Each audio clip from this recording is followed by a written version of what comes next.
La infección urinaria es una de las patologías más frecuentes de la gestación. Un momento.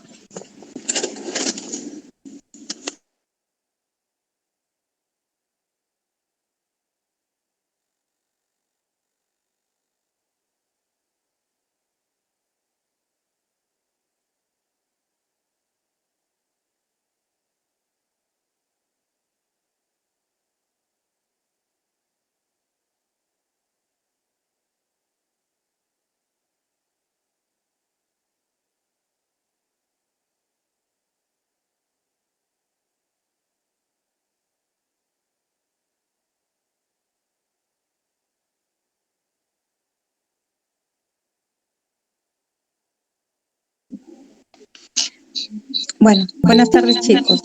Les mencionaba que la infección del tracto urinario es una de las patologías más frecuentes durante la gestación, al igual que la anemia. Mencionar que va a implicar el 5 a 10% de todos los embarazos, de los cuales el 2 al 7% van a ser asintomáticas, mientras otro tanto van a ser sintomáticas, que pueden ser la cistitis y la pielonefritis. La cistitis se puede presentar en el 1 a 2% de las gestantes y la pielo en el 1 a 2% también de las gestantes. Esta complicación, que es la infección urinaria, que es el tema que estamos tratando, va a repercutir tanto en la salud materna como en la evolución del embarazo, y es decir, con el estado del feto. Si la infección urinaria no es diagnosticada a tiempo y no es tratada, puede ocasionar en el producto, o en la mami, sepsis, con la consecuente muerte de fetal u óbito fetal. Y esto es más frecuente, como lo vamos a ver más adelante, esta complicación durante el segundo trimestre del embarazo. Siguiente.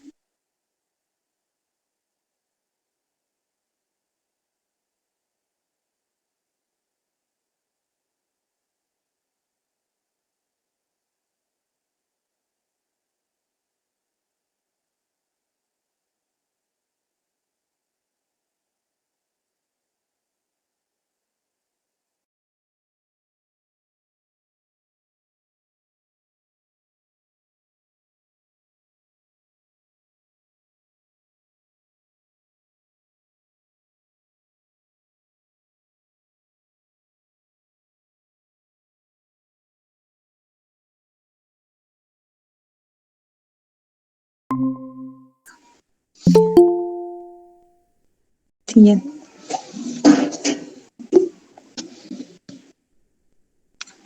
Dentro de las definiciones vamos a tener la bacteriuria asintomática, que es la presencia de bacteriuria, es decir, bacterias de manera significativa en una mujer sin síntomas de infección del tracto urinario. La cistitis va a ser la presencia de síntomas junto con la presencia de bacteriuria significativa en el urocultivo.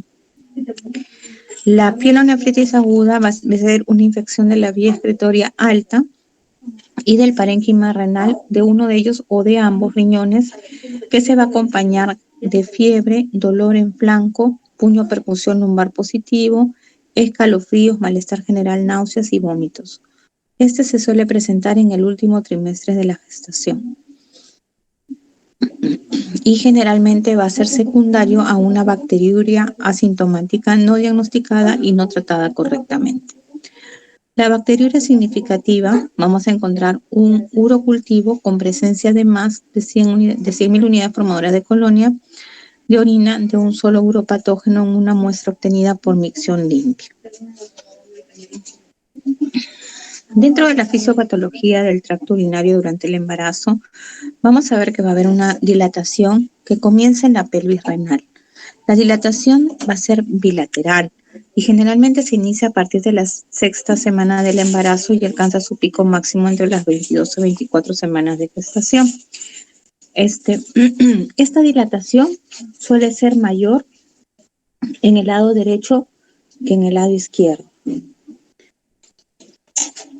90% de las pacientes van a desarrollar dilatación ureteral fisiológica y puede permanecer o persistir hasta el momento del parto.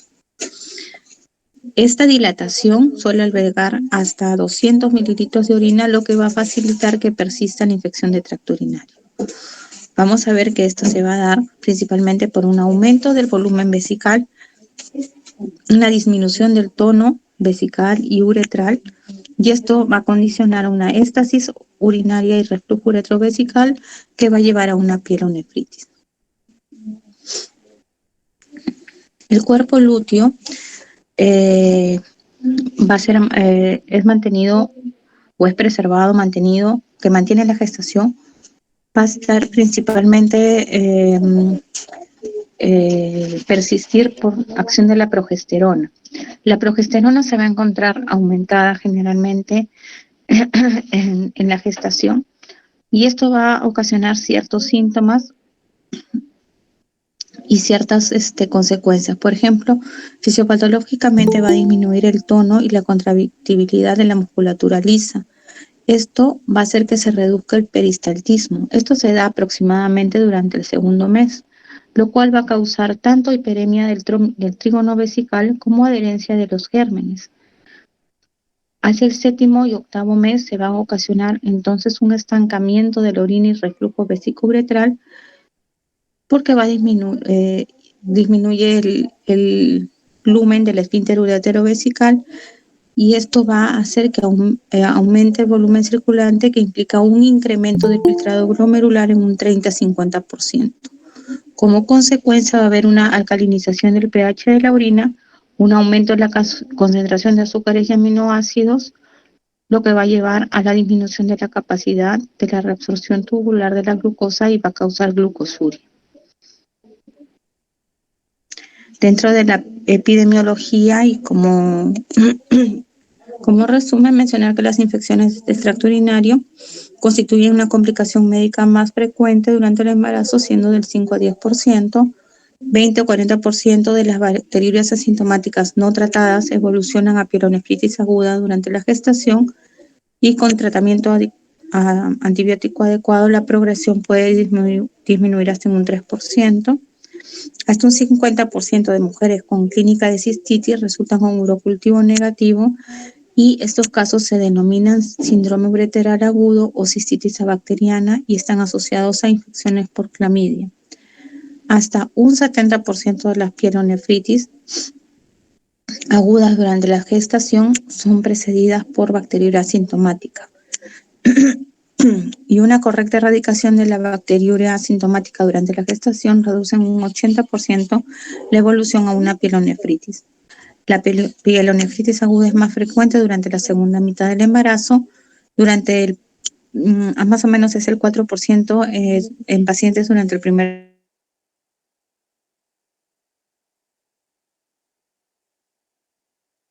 Aproximadamente el 33% de las pacientes con bacteriuria asintomática tratadas correctamente van a tener una recurrencia durante el embarazo. De igual manera sucede con las pacientes con cistitis y pacientes con pielonefritis aguda tratadas van a tener recurrencia. Mujeres con urocultivo negativo en el primer control, solo 1 a 1.5% puede adquirir una bacteriuria asintomática en adelante, por lo que, lo que refiere a esta bibliografía es que no se recomienda un urocultivo posterior si tuvo un urocultivo inicial negativo. Y en base a esto es que, a esta estadística también es que se han hecho los protocolos, ¿no? Dentro del protocolo de control prenatal que lo habíamos visto con mis alumnos en la práctica, se solicita urocultivo en los exámenes que se hace en el primer control prenatal.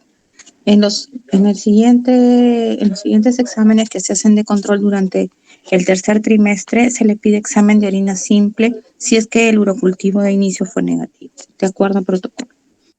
Siguiente.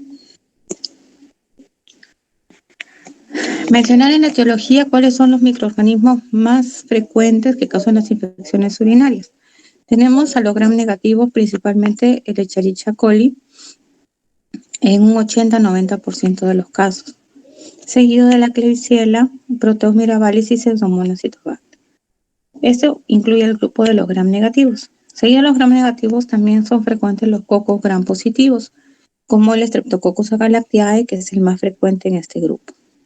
Si se detecta durante el embarazo, se debe realizar en esta paciente con Streptococcus agalactiae profilaxis antibiótico durante el parto para prevenir la sepsis neonatal, independientemente de que la infección urinaria haya sido bien tratada.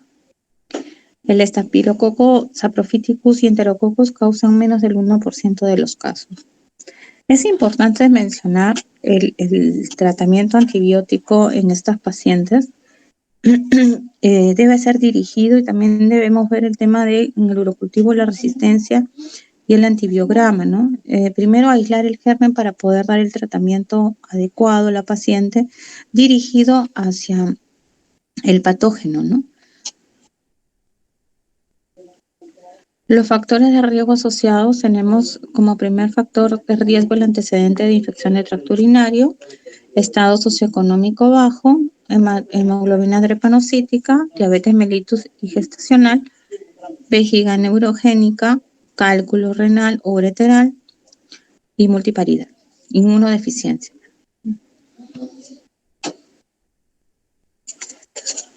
Las formas clínicas ya habíamos visto, infección asintomática y sintomática, asintomática, bacteriuria asintomática, sintomática la cistitis y o pielonefritis. La vía de contaminación más frecuente es la ascendente, teniendo también otras vías de entrada como la hemática, linfática y por continuidad.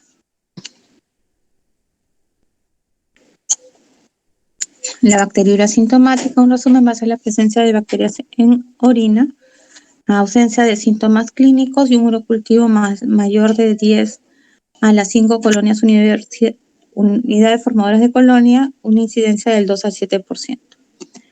La bacteriuria asintomática, vamos a ver que se va a detectar en las primeras semanas de gestación. Se debe realizar un primer control con urocultivo. Se presenta en 20 a 40% de las no tratadas, va a evolucionar una pielonefritis. 70% de estas pielonefritis han sido precedidas por bacteriurias asintomáticas. Entonces, para resumir, la correcta erradicación de la bacteriuria asintomática durante la gestación va a reducir en un 80% la evolución a una pielonefritis. Criterios diagnósticos, tenemos un urocultivo que se debe realizar primero entre las 12 y 16 semanas, es decir, en el primer trimestre de gestación. Un urocultivo positivo, más de 100.000 unidades formadoras de colonia por campo de un germen que es patógeno. No signos clínicos de infección urinaria y leucocitaria. Y el germen aislado más frecuente es el Escherichia coli, seguido de Proteus mirabilis y Klebsiella. Recomendaciones de la muestra. Tenemos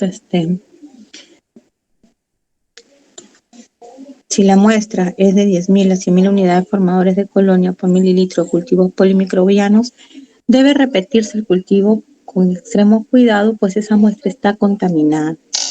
La presencia de más de una especie, entonces, de bacterias que normalmente no causan bacteriuria asintomática indican la contaminación que puede ser por difteroides o lactobacillus. No son válidos para el diagnóstico, estudio microscópico de orina ni tira reactiva. Hacer urocultivo para Streptococcus agalactiae, su presencia en el embarazo, realizar profilaxis antibiótica intraparto para evitar la enfermedad neonatal por este germen.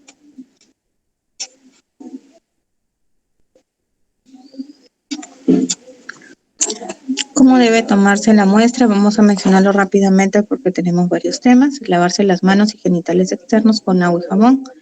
Micción debe ser la primera de la mañana, pero debe ser el segundo chorro, dejar escapar un poco de orina y tomar la muestra del segundo chorro, pero de la primera orina de la mañana. No tocar los labios vulvares para no contaminar la orina. Como mencionaba, despreciar la primera parte de la micción y recoger el resto en un recipiente estéril. Enviar al laboratorio antes de las 24 horas. Vamos a ir cómo debe realizarse. Pasa, por favor. Las complicaciones de la bacteriuria sobre el embarazo, sobre la madre y sobre el feto. Sobre la madre puede, como decíamos, una bacteriuria asintomática no tratada va a causar pielonefritis aguda, puede causar parto pretérmino, anemia, preeclampsia, enfermedad renal crónica. Y sobre el feto puede ocasionar prematuridad, morbilidad, mortalidad perinatal, bajo peso al nacer y retraso de crecimiento. El manejo, como mencionábamos, seleccionar el antibiótico que sea menos tóxico para la madre y para el feto, es decir, el que no comprometa o no atraviese la barrera placentaria. Evitar los antibióticos a los que son resistentes las enterobacterias habituales. En la selección del antibiótico debe tenerse en cuenta la tolerancia, los costos, la exposición previa, la susceptibilidad conocida y la categoría del riesgo durante el embarazo. La duración debe ser no menor de 7 días, ya que la persistencia de la infección urinaria en el embarazo en esquemas cortos es alta. Cuando se trata la infección de vías urinarias bajas, el tratamiento se realizará de forma ambulatoria.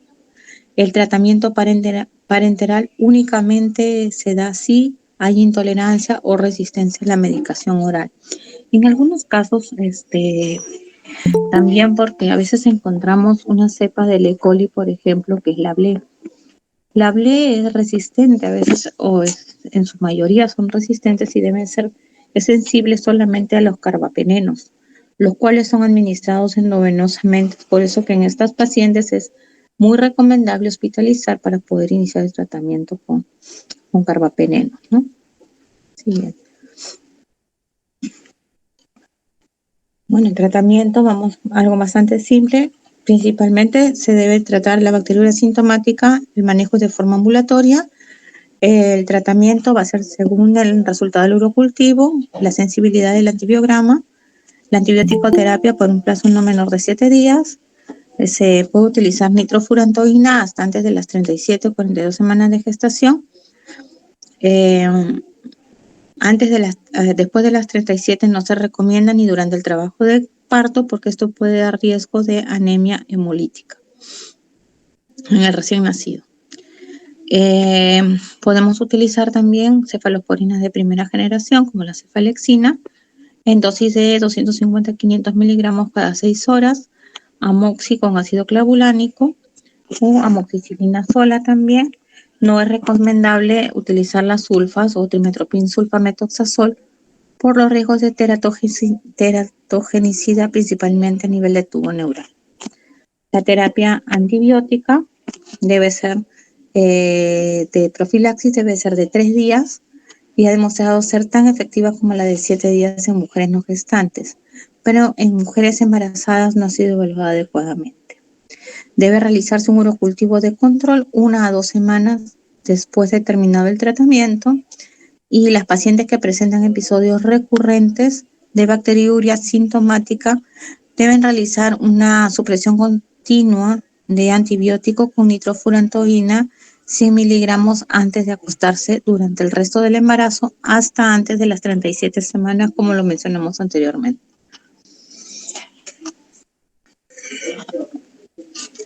Pasamos a la cistitis o las formas clínicas sintomáticas, ¿no? Como mencionamos, la cistitis y la pielonefritis.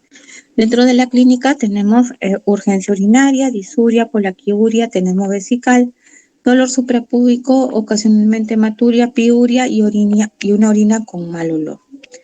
La cistitis en el embarazo se considera una ITU primaria porque pues no se desarrolla a partir de una bacteriuria sintomática como en el caso que vamos a ver posteriormente de la pielonefritis. Se va a observar en 1,5% de los embarazos y su incidencia no disminuye aunque se traten las bacteriurias asintomáticas. La orina va a ser generalmente de un aspecto turbio, va a haber presencia de leucocitos y con vaso purulento, leucocitos con gran cantidad. Siguiente. El diagnóstico es por las manifestaciones clínicas, agregado un urocultivo positivo. Los casos de pacientes con sintomatología urinaria pero sin una evidencia de infección bacteriológica serán clasificados, ya lo mencionamos, como un síndrome uretral agudo. Los exámenes auxiliares, por tanto, va a ser, como en todos los casos, un urocultivo, que es el método estándar para el diagnóstico de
Los gérmenes más frecuentes tenemos el grupo de los gram negativos anaerobios, a la cabeza el E. coli, al igual que en las otras pacientes, y seguidos de los gram positivos como el estreptococo beta hemolítico y el estafilococo dorado.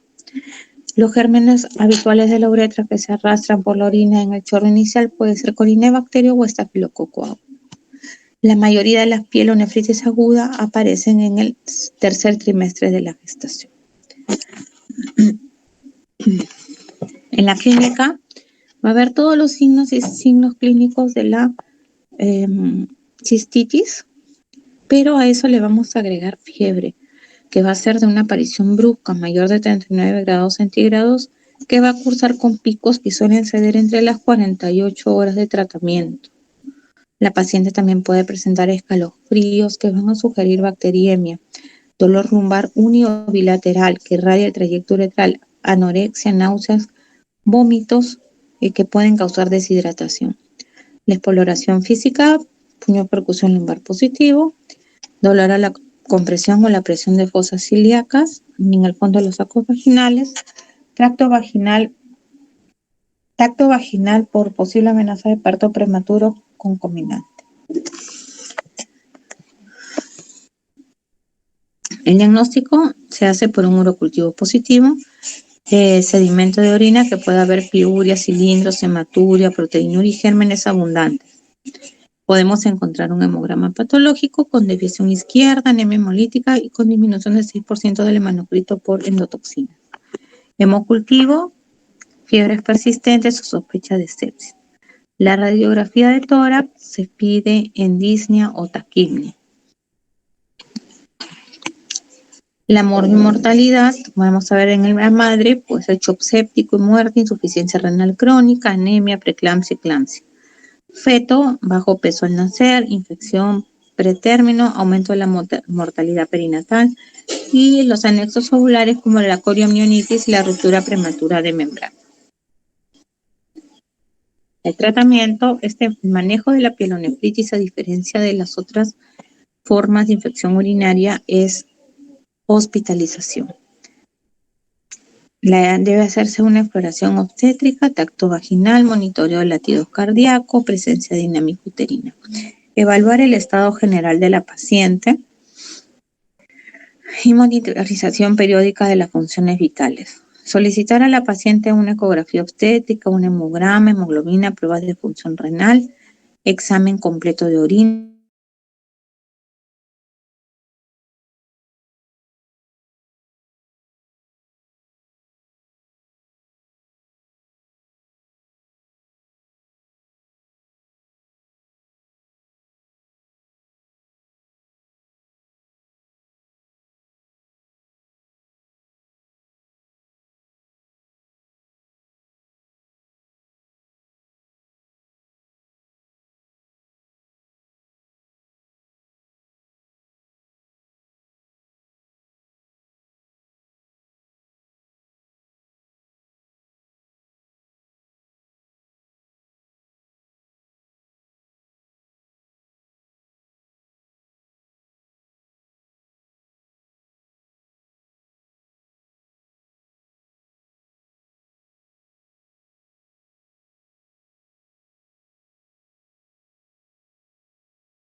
Continuamos.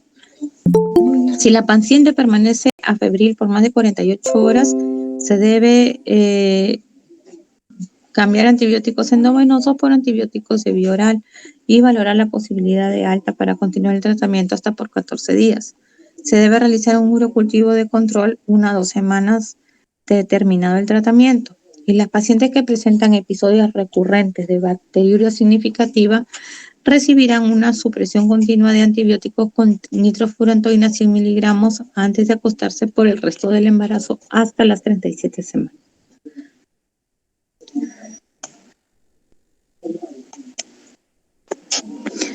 Bueno, acá tenemos un poquito, a ver un ratito.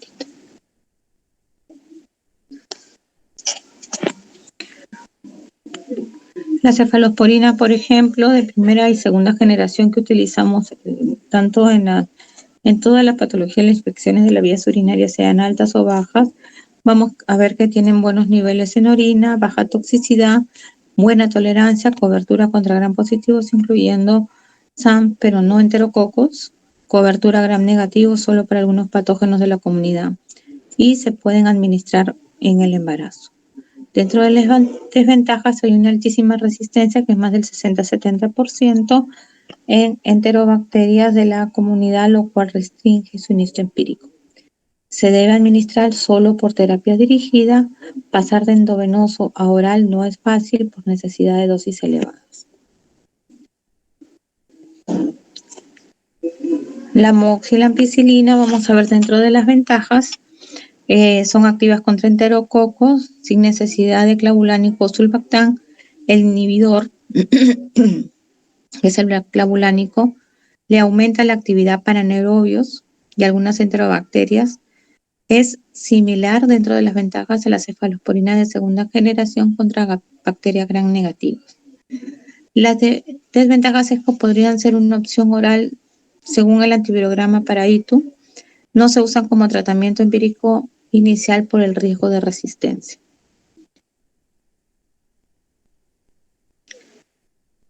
Las nitrofurantoínas, vamos a ver que se encuentran altos niveles en orina, buena sensibilidad de E. coli causante de ITU la comunidad. Su administración rectal es una ventaja frente a cada 6 horas, mejor tolerancia, mejores niveles de profilaxis con una tableta al día. Mejor tolerancia en niveles sostenibles por 8 a 12 horas. Las desventajas: no alcanza niveles sistémicos, por lo cual no puede darse para ITU complicada, solo cistitis o bacteriuria asintomática. Otra de las desventajas es la intolerancia gástrica cuando se toma cada 6 horas.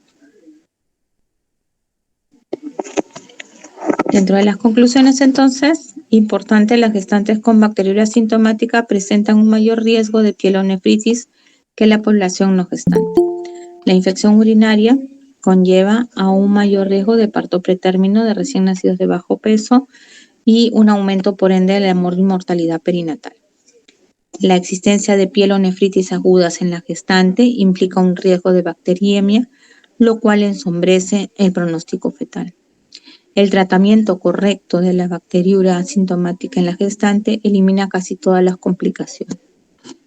El tratamiento adecuado de la bacteriuria asintomática disminuye en un 80% el riesgo de pielonefritis aguda. La sensibilidad reportada en múltiples centros del país a la nitrofurantoína es del 95%.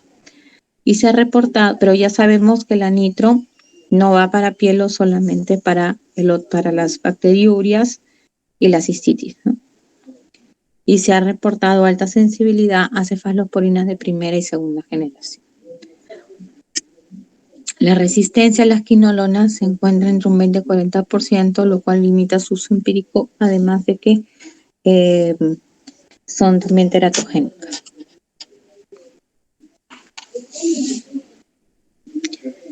¿Alguna pregunta para pasar al siguiente tema?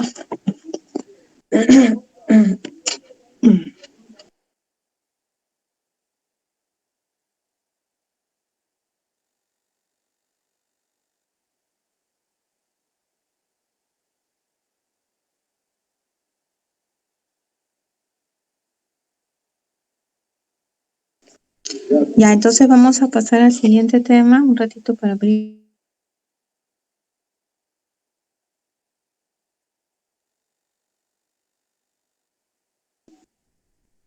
Ya.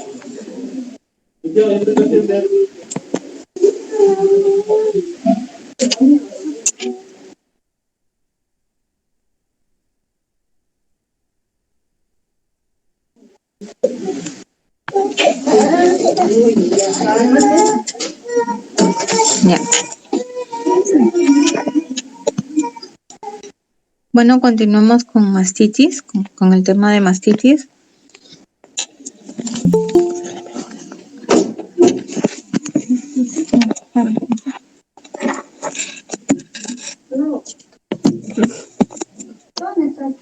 A ver. Bueno, la definición es la inflamación de la glándula mamaria. Tenemos sinónimos como absceso subariolar, inflamación periductal y enfermedad de sus. Epidemiología: surge entre el 1 y 3% de las mujeres en la lactancia. Es más frecuente en la mujer que en el hombre.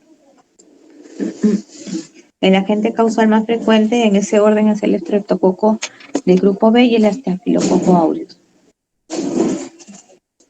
La clasificación: tenemos mastitis aguda, mastitis periductal y mastitis granulomatosa. La mastitis aguda o puerperal es causada por el bloqueo de los conductos galactóforos y la mayoría se produce durante la lactancia en el primer mes. Generalmente son 2 a 3 semanas de iniciada la lactancia y va a presentar la madre una mama dolorosa, eritematosa, acompañada de fiebre y signos de flobosis. El cuadro clínico, como mencionaba, aparece 2 o 3 semanas después del parto. Se presenta una mama dolorosa, eritematosa, con fiebre, calor, enrojecimiento del área afectada, signos de flobosis, 10% va a desarrollar abscesos. Esa es una mastitis. A la paciente con mastitis no se le debe, o sea, a veces dicen no, que lógicamente va a tener dolor, pero lo ideal es la extracción de la leche y en lo posible que el niño continúe con la lactancia, ¿no? El tratamiento: penicilina y cefalosporinas y extracción completa de la leche. Luego tenemos la mastitis periductal o no puerperal, que se da en un 90% de pacientes fumadoras. Afecta a mujeres en edad reproductiva y a mayores de 60 años. No está asociado a lactancia y se produce en un trayecto fibroso debajo del músculo liso del pezón que se abre hacia la piel. Cuadro clínico: presencia de una masa subariolar eritematosa y dolorosa. Mayoría de los casos presencia de pezón invertido, enrojecimiento del área afectada y signos inflamatorios. Podemos ver el área suprareolar en la primera imagen que tenemos superior, a la imagen que da hacia su lado o hacia su mano derecha es infrareolar, al igual que en la parte inferior. El tratamiento se extirpa el conducto afectado y el trayecto fistuloso conjuntamente y se deben dar antibióticos contra el agente causal. La mastitis granulomatosa generalmente se observa en menos del 1% de todas las biopsias de mama, sobre todo ahora utilizamos más lo que es la biopsia TRUC y que es mínimamente invasivo, pues, ¿no? Y que es con guía ecográfica para esas pacientes de repente donde no se palpa la tumoración o son menores de 2 centímetros. Esta se produce por infección micobacteriana u hongos. Frecuentemente se da en pacientes inmunocomprometidos. La prevención: vamos a tener paños de agua caliente y fría antes de la lactancia, vaciamiento de la leche en las pacientes que tienen la infección puerperal o la mastitis puerperal y el lavado correcto y frecuente de las manos. Vamos a pasar al siguiente tema. ¿Alguna pregunta?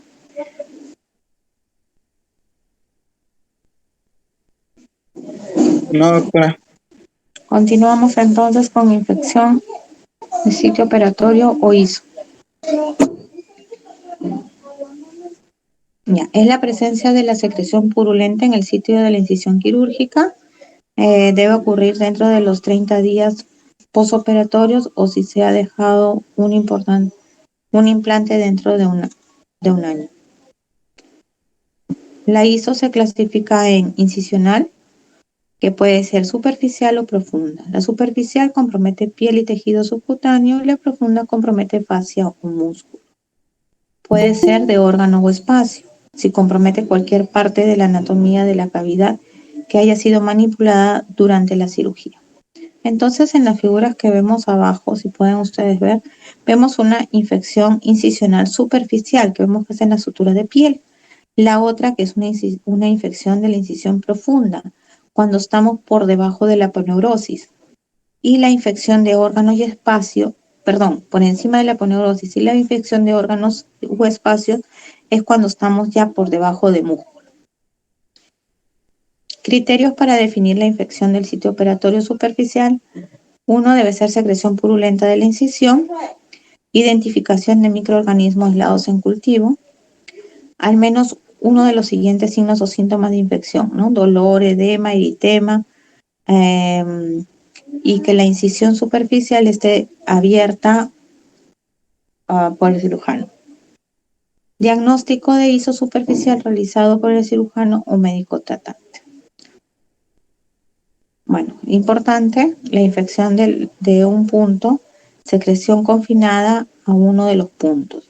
Una herida por arma cortopunzante infectada debe informarse como una infección de piel o de tejidos blandos dependiendo de la profundidad.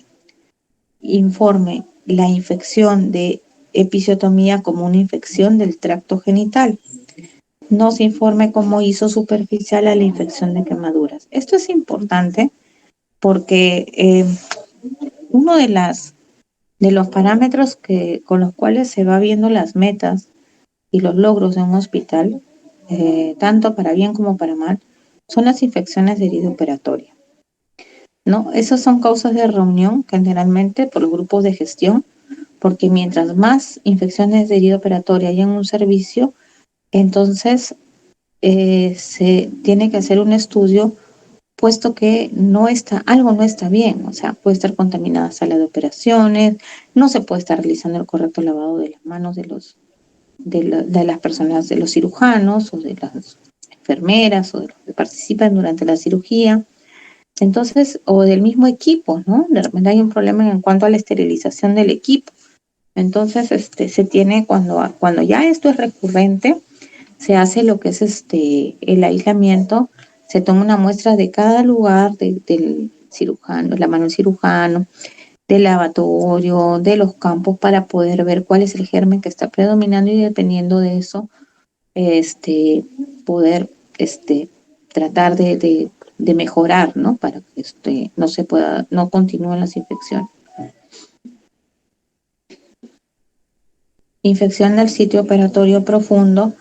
Y para terminar de lo anterior, es importante en el diagnóstico que ustedes, como mencionan ahí, si esa episiotomía no es una ISO. O sea, no tienen por qué poner ISO, porque ya entonces se está entrando dentro de la estadística de esas pacientes que son ISO y eso va en desmero del servicio, ¿no?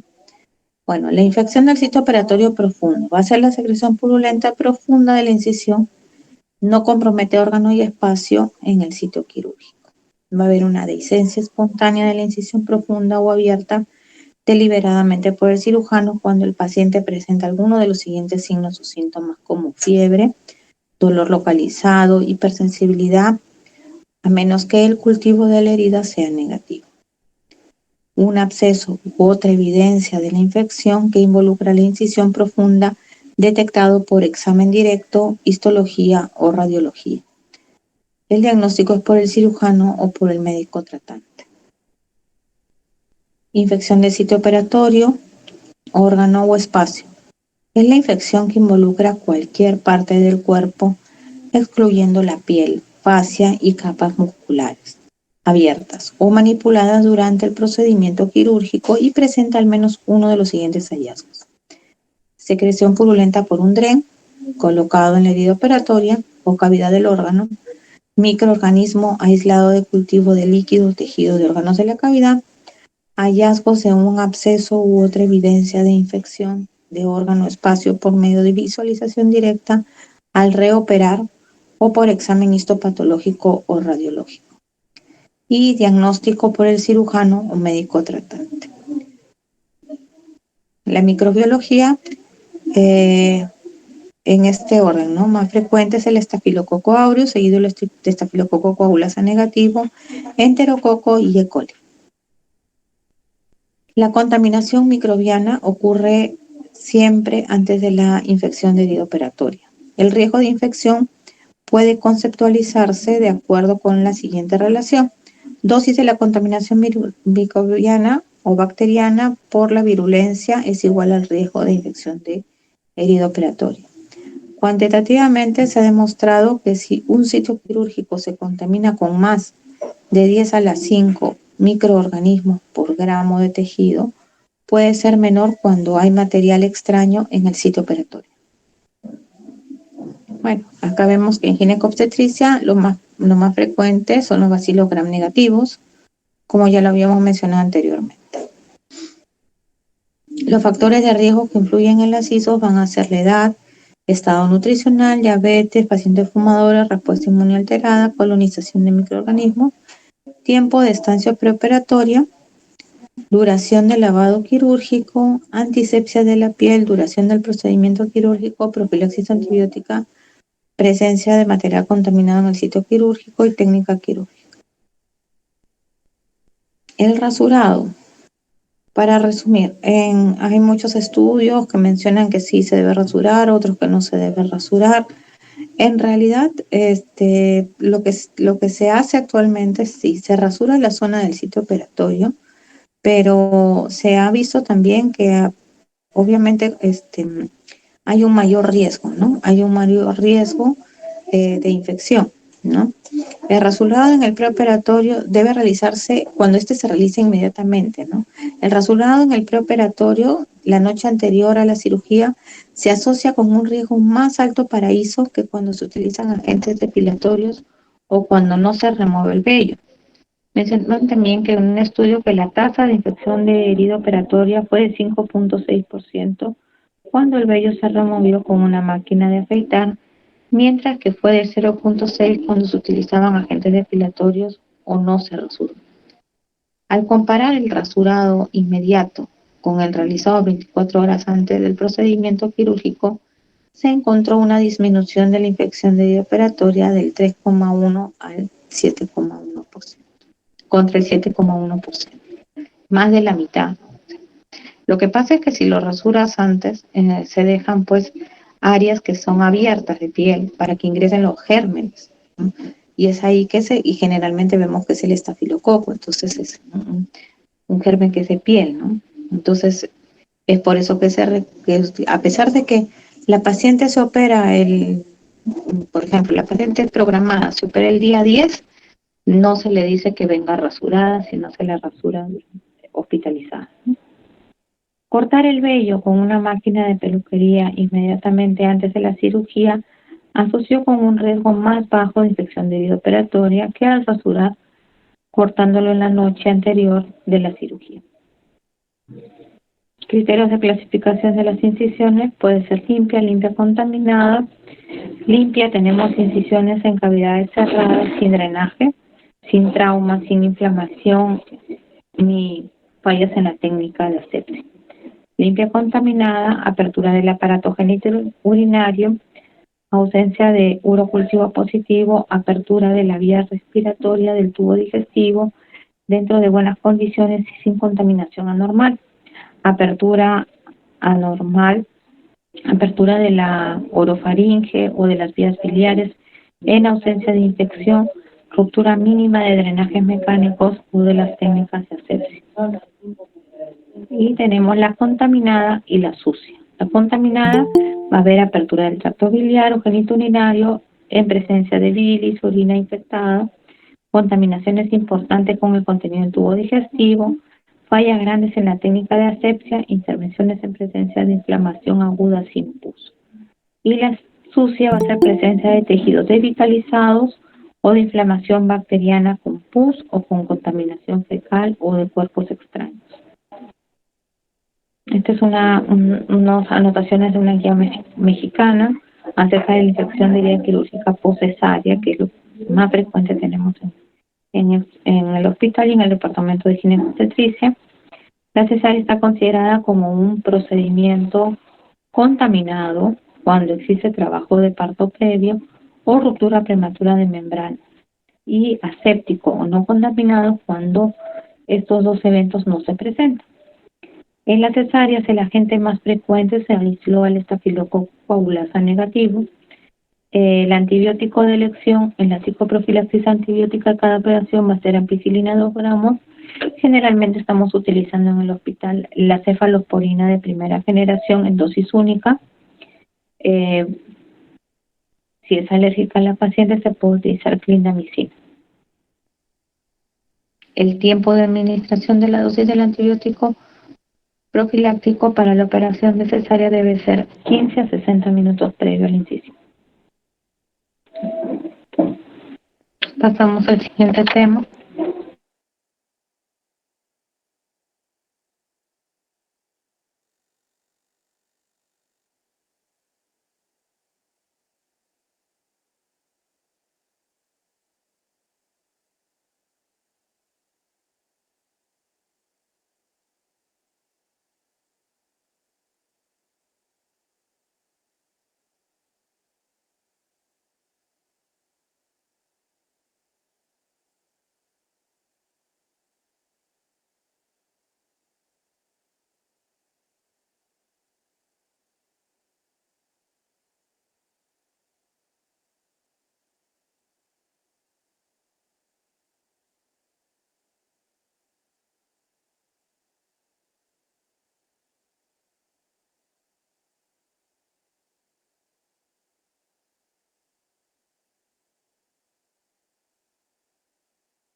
Doctora, disculpe, no se la escucha. Ay, perdón. Voy a volver a iniciar. Estábamos tratando el tema de sepsis. Mencionaba que la sepsis materna es un evento poco frecuente en países desarrollados, con una incidencia del 0,1 a 0,3%, siendo en el periodo puerperal de mayor riesgo, y que la sepsis explica 1/3 de las muertes maternas y hasta 15% de los ingresos a la unidad de cuidados intensivos. Tenemos 3 conceptos básicos: el síndrome de inflamatorio, de respuesta inflamatoria, sepsis y shock séptico.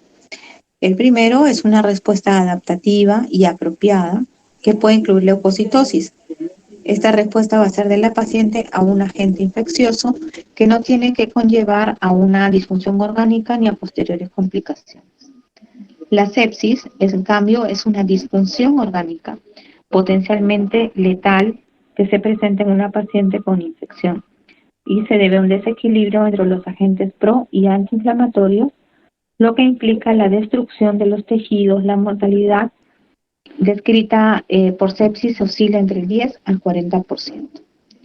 El shock séptico es una situación grave en la que las alteraciones celulares metabólicas tipo acidosis, hiperlactemia, y también va a haber alteraciones de la perfusión si no se corrigen con que no se corrigen con la reposición hídrica. Y esto hace que requieran la administración de vasopresores, y siendo la mortalidad en estas pacientes con shock séptico puede llegar a superar el 40%.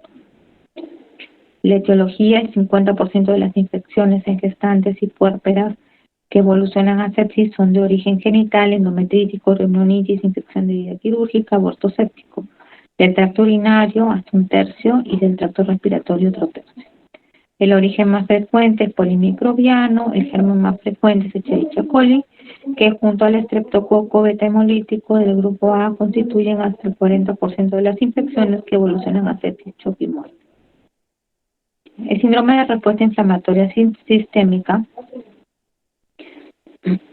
se diagnostica ante la presencia de 2 o más de los siguientes criterios: temperatura mayor de 38 grados centígrados o menor de 35, medida en 2 ocasiones separadas por 4 horas; frecuencia cardíaca más de 100 latidos por minuto, 90 latidos por minuto en el puerperio, en 2 ocasiones separadas por 4 horas; frecuencia respiratoria más de 20 respiraciones por minuto, medida en 2 ocasiones separadas en 4 horas, y leucocitos más de 17.000 o menor de 4.000, o más del 10% de las formas inmaduras bandas medidas en 2 ocasiones. La sepsis. Se sospecha de sepsis en toda paciente con un síndrome de respuesta inflamatoria ante la presencia de algún parámetro alterado en la tabla 3 que vamos a mencionar seguido. Tenemos dentro de los criterios de sospecha de sepsis, y es importante esta valoración, la presión arterial sistólica, cuando es menor de 90, la frecuencia cardíaca cuando es mayor de 120, frecuencia respiratoria mayor de 24, saturación basal de menos de 95%, oliguria, hipoglicemia y agitación materna, confusión. El diagnóstico de sepsis tiene que presentar 2 o más signos. En el contexto de sospecha de sepsis, son diagnósticos de disfunción orgánica. La confirmación de la disfunción orgánica para confirmar esto tiene que haber por lo menos 2 criterios. Puede ser hipoxemia, puede haber trastornos de la coagulación, tipo que plaquetas menos de 150.000, puede haber alteración hepática, bilirrubina va a ser entre 1.2 y 1.9, presión arterial media menor de 70, alteración de conciencia, un Glasgow entre 3 y 14, alteración renal, la creatinina puede estar entre 1.2 y 1.9. En el shock séptico va a ser la presencia de 2 de los siguientes criterios a pesar de una reposición hidroelectrolítica correcta. Puede ser hipotensión persistente, que requiere el uso de vasopresores para mantener una presión arterial media mayor de 65 milímetros de mercurio, o lactato mayor de 2 milimoles por litro. Pruebas complementarias: se va a realizar un hemograma, perfil renal, perfil hepático, PCR, pruebas de coagulación, lactato en sangre, hemocultivo, urocultivo y valorar los gases arteriales. El manejo, entonces, ante la sospecha, se debe iniciar tratamiento con antibiótico de amplio espectro antes de la primera hora, hidratación, seroterapia, drogas vasoactivas, noradrenalina, antibiótico terapia, profilaxis tromboembólica, control de la glicemia y profilaxis de úlceras de estrés. ¿Hasta ahí una pregunta? ¿Todo está claro? Continuamos. Endometritis puerperal, entonces, como último tema, es la infección uterina durante el puerperio que puede involucrar la decidua. Factores de riesgo: vamos a tener la resolución de la vía de parto, inmunosupresión, embarazos no controlados, colonización bacteriana asintomática y ruptura prematura de membrana. Agentes causales: tenemos la infección polimicrobiana y la infección monomicrobiana. La polimicrobiana puede ser por Streptococcus, Gardnerella vaginalis, Klebsiella, Streptococcus galaspae, E. coli y Bacteroides. Y la monomicrobiana, Streptococcus beta hemolítico, Clamidia, gonococo o Clostridium. La presentación clínica: va a haber fiebre, malestar general, hiporexia, dolor pélvico, subinvolución uterina y bloqueos fétidos. Para clínicos tenemos un hemograma completo, proteína C reactiva, química sanguínea, pruebas de coagulación, cultivo de loquios, de secreción cervical y un ultrasonido pélvico transvaginal para poder ver cuando hay restos o una endometritis, hay un engrosamiento del endometrio, ¿no? Y se observa un endometrio heterogéneo por la presencia de estos restos residuales. Manejo y tratamiento: es intrahospitalario, vía endovenosa, hidratar a la paciente, antipiréticos, analgésicos y una antibiótico terapia de amplio espectro. Limpieza quirúrgica también de la cavidad uterina o legrado uterino. La antibiótico terapia, por lo general de primera elección, clindamicina y genta, clinda 600 miligramos cada 8, gentamicina 200 miligramos, 240 cada 24, o lo que es lo mismo 80 miligramos cada 8, ¿no? Seguido de 3 a 5 miligramos, bueno, la duración es de 7 a 10 días. En caso de no contar con clindamicina, se puede utilizar metronidazol de 500 cada 12 más gentamicina. Y en caso de sospecha de infección por enterococos, se puede utilizar ampicilina asociado a ácido clavulánico o azulbactam. En caso de suspensión de la lactancia materna, se puede utilizar clindamicina 600 miligramos más ciprofloxacina 500 miligramos, 2 veces al día. Se debe realizar la limpieza quirúrgica dentro de las 6 primeras horas de inicio de la antibiótico-terapia. Ameo, versoleras, cortantes, cualquiera de los dos. De preferencia utilizamos la Flegra, porque el ameo, como ya habíamos visto dentro de las indicaciones, se debe realizar con un útero no mayor de 12 centímetros. Tratamiento a la alta médica, esquema ambulatorio, clinda de 300 cada 12. Puede también utilizarse amoxi más ácido clavulánico cada 12. Bien, eso sería todo.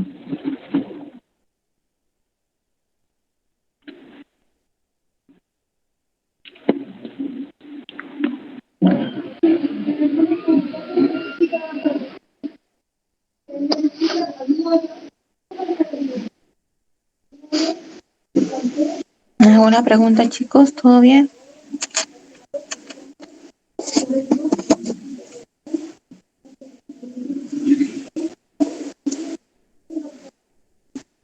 No. Bueno, hemos dado por terminada la clase. Espero que les haya quedado claro. Principalmente la idea ha sido tratar de hacer un máximo resumen donde ustedes se queden con lo más importante, que es primero los agentes más frecuentes en las diversas patologías de las infecciones ginecológicas, el tratamiento de primera elección, el tratamiento de supresión también y y los diagnósticos, ¿no? Tanto clínicos como los parámetros sanguíneos. Bueno, chicos, eso es todo. Cuídense. Ya nos estamos viendo. Hasta luego.